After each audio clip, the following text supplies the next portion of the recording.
Hi friends, నేను మీ Haru. Welcome to Haru vlogs. అసలు ఇక్కడ ఇంతమంది జనాలు ఎందుకున్నారో తెలుసా? ఇక్కడ కార్తీక వనభోజనాలు అయితే జరుగుతున్నాయి. ఉసిరి చెట్టు కింద కూర్చొని ఎందుకు మనం వనభోజనాలు చేయాలి అనేది నేను ఫుల్ వీడియో అనేది మీకు కింద డిస్క్రిప్షన్లో లింక్ అయితే ఇచ్చాను, అదైతే చూడండి.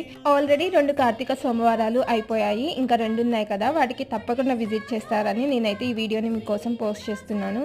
ఇక్కడ ఉసిరి చెట్టు కింద కూర్చొని వనభోజనాలు చేస్తుంటే నాకైతే చాలా మంచిగా అనిపించింది.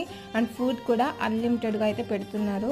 నేను మాత్రం ఇదే ఫస్ట్ టైం అండి అన్నదానానికి బయటకు వచ్చి ఇలా తినడం. సో నాకైతే చాలా మంచిగా అనిపించింది అందరితో కలిసి కూర్చొని తింటుంటే. అన్ని చెప్తుంది కానీ అడ్రస్ ఎక్కడో చెప్పట్లేదని ఆలోచిస్తున్నారా? అడ్రస్ వచ్చేసరికి కేపీహెచ్పి వెంకటేశ్వర స్వామి ఆలయం, కేపీహెచ్పి 3rd phase, temple bus stand అనే ఎవరైనా చెప్పేస్తారు. మీరు ఇన్ కేస్ ఈ వనభోజనాలకి వెళ్ళాలి అనుకుంటే బిఫోర్ 6 PM కల్లా ఉండండి, ఎందుకంటే చాలా పెద్ద క్యూ అయితే ఉంది. అండ్ వెళ్ళేటప్పుడు శ్రీకృష్ణుని దర్శించుకొని వెళ్ళండి. ఈ